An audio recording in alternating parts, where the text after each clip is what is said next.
Seorang yang sudah sampai usia 40 tahun, maka Allah mengingatkan dia untuk menyiapkan 5 bekal utama sebelum dia kembali pada Allah Subhanahu wa taala. Hati-hati yang sudah sampai 40 tahun, jika Anda belum memiliki satu di antara 5 ini, Anda mesti khawatir. Dan ini peringatan dari Al-Quran. Baik, 1. Qala rabbi auzi'ni an ashkura ni'mataka allati an'amta 'alayya wa 'ala walidayya. Amanat pertama, kata Allah, dia mesti memperbanyak doa kepada Allah Subhanahu wa taala agar dibimbing. Banyak doa agar dibimbing mensyukuri nikmat hidup, plus bisa meningkatkan bakti pada orang tua. 1. Rabbi auzi'ni an ashkura ni'mataka allati an'amta 'alayya wa 'ala walidayya. Perhatikan baik-baik. Ya Allah, mohon bimbing saya untuk selalu bisa mensyukuri segala nikmat yang telah Engkau berikan pada saya sekarang, 1, dan pada kedua orang tua saya. Baik, jadi kalau sudah sampai usia 40 tahun, pertama, Anda memohon doa kepada Allah untuk dibimbing terus bersyukur kepada Allah. Ini yang mau saya tegaskan. Lihat baik-baik. Apa itu syukur?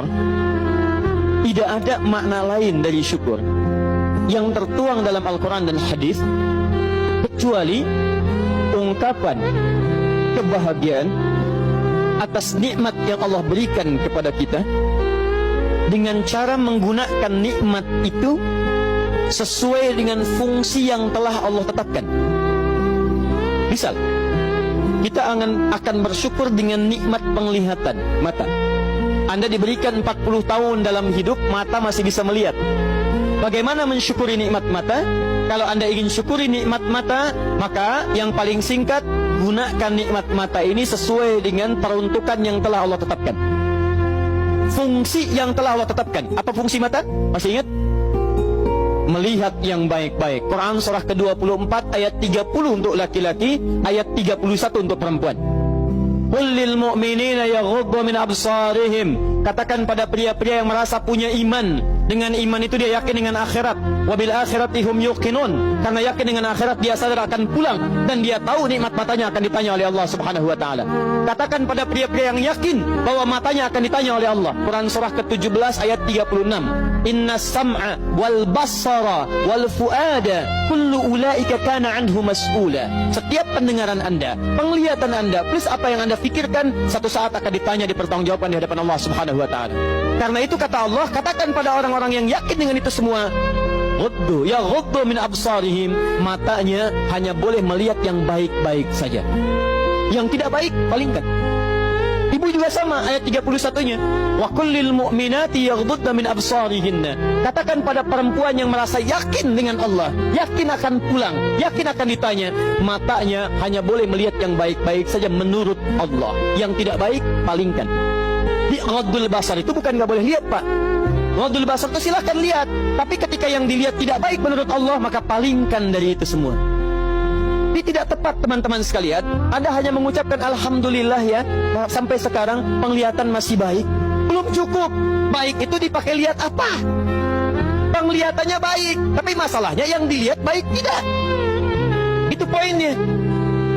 Maaf, ada anak usia 4 tahun, Bu, Pak, tidak bisa melihat. Dalam tidak bisa melihatnya, dia masih mau menghafal Al-Quran. Namanya Mu'af. Tinggalnya di Asyut, adanya di Kaira, negaranya Mesir. Matanya nggak bisa lihat, tapi dia sampaikan pada bapaknya, Pak, saya ingin menghafal Quran. Saya ingin menghafal Quran. Kata bapaknya, kamu yakin? Saya yakin. Baik, keluarga sederhana, punya cuman motor yang sangat luar biasa tidak bagusnya. Dimodifikasi dashboardnya, menempuh jarak kisaran 20 km. Datang pada syekhnya, bapaknya kemudian membonceng, muadnya di belakang. Teman-teman sekalian, setiap berangkat datang pada syekh, dapat hafalan baru, bapaknya tulis ayatnya, disimpan di dashboardnya. Di jalan lihat ke sini, lihat ke jalan, lihat ke sini, lihat ke jalan. Mu'adz bacakan ayatnya, bapaknya mendengarnya. Secara singkat, tiba-tiba setelah itu fasenya berakhir, jadilah anak ini hafal Quran. Yang ngantar belum hafal Quran, yang diantar nggak bisa lihat hafal Quran. Saking mudahnya Al-Quran, yang nggak bisa lihat bisa hafal Quran. tapi bapaknya dapat pahala dari transferan anaknya. Perhatikan baik-baik. Begitu dibacakan Qurannya, bagus makhrajnya, viral kisahnya. Begitu viral di Timur Tengah, datang reporter mau wawancara. Pertanyaan pertama, kalau Adinda diperkenankan oleh Allah untuk bermohon saat ini, apa yang mau dimohonkan kepada Allah?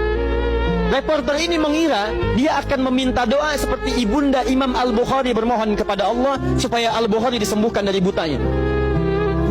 Bu, Pak, Imam Al-Bukhari itu dulu buta. Butanya permanen. Dilahir 2 tahun ayahnya meninggal, 4 tahun buta permanen. Nanti ada satu kejadian di situ, yang dengan kejadian itu ibunya berdoa kepada Allah, anaknya menghafal Quran sampai di surat Qaf, ya, ayat ke-22. Anaknya murojaah ayat, ibunya memohon kepada Allah sambil menangis, sambil tertidur, sampai tertidur. Disitulah kemudian terjadi sesuatu yang luar biasa. Seketika Allah sembuhkan Al-Bukhari kecil, matanya bisa melihat kembali. Karena kajian kita bukan di sini, lain waktu nanti saya terangkan. Anda yang punya kitab Fathul Bari, Syarah Sahih Al-Bukhari, beli jilid pertama, kitab Muqaddimah, halaman 634, paling kiri, paragraf yang ketiga, baris 1 sampai dengan 9. Anda temukan kisahnya. Nah, reporter ini mengira, ini Mu'adz akan minta kepada Allah seperti Al-Bukhari kecil memohon kepada Allah, matanya bisa melihat lagi. Ternyata lihat baik-baik. Kalau saya diperkenankan bermohon kepada Allah dan permohonan saya dikabulkan, maka pertama saya akan mohon kepada Allah untuk tetap membutakan mata saya sampai dengan kiamat. Ya Rabb, mohon butakan mata saya sampai kiamat, karena dengan buta mata ini saya bisa menghafal Quran. Saya takut ya Allah, kalau saya melihat lagi, mata saya melihat maksiat dan hilang Quran dari hafalan saya. Anda bisa bayangkan, anak kecil 4 tahun, mata nggak bisa lihat, digunakan menghafal Quran. Dan dia takut kalau melihat matanya dipakai maksiat. Antum dikasih 40 tahun. 40 tahun, lebih daripada 4 tahun, lebih dari 14 tahun. Anda sampai 40 tahun, dipakai mata. Dipakai apa mata Anda sampai dengan hari ini? Berapa maksiat yang telah Anda kumpulkan dari mata Anda itu? Mungkin wajar, jangankan hafal, baca masih sulit, lihat mushaf masih enggan, membaca masih susah. Kalau Anda sulit berhadapan dengan Al-Quran dalam pandangan Anda, tanyakan pada diri Anda, dipakai maksiat apa mata ini selama ini?